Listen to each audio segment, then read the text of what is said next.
നമ്മുടെ ഇന്നത്തെ ചായക്കടി കണ്ടാലോ? അപ്പോൾ ഇന്ന് നമ്മുടെ ചായക്കടി എന്ന് വെച്ചാൽ ബ്രെഡ് ഓംലേറ്റ് ആണ്. അപ്പോൾ അതിന് വേണ്ടി നമ്മൾ കുറച്ച് പച്ചക്കറികളെല്ലാം അരിഞ്ഞ് വെച്ചിട്ടുണ്ട്. അതിലേക്ക് 2-3 മുട്ട കൂടി പൊട്ടിച്ചെല്ലാം ഒഴിച്ചു. ഇനി ഒരു ലേശം ഉപ്പ് കൂടി ഇട്ട് കൊടുത്ത് നന്നായിട്ടൊന്ന് മിക്സ് ചെയ്തൊക്കെ എടുക്കണം. അങ്ങനെയെല്ലാം മിക്സ് ചെയ്തൊന്ന് മാറ്റി വെച്ച ശേഷം നമ്മുടെ താരമായിട്ടുള്ള ബ്രെഡ് എടുത്തു.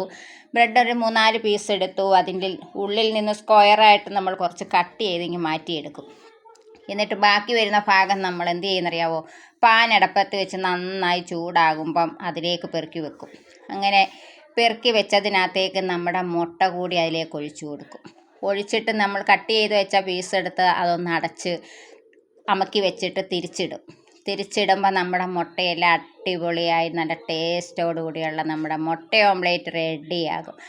അപ്പം പിന്നെ നമ്മുടെ മുട്ട ഓംലേറ്റാണ് ഗൈസ്. ഇത് കൂട്ടത്തിൽ ചായ കൂടിയുണ്ട്. അപ്പം ഈ ചായയും ബ്രെഡ് ഓംലേറ്റും കൂടെ ഒന്ന് കഴിച്ചുകൂടെ നോക്കാം. അപ്പം ഇന്നത്തേക്ക് ഇത്രയേ ഉള്ളൂ. Okay, bye.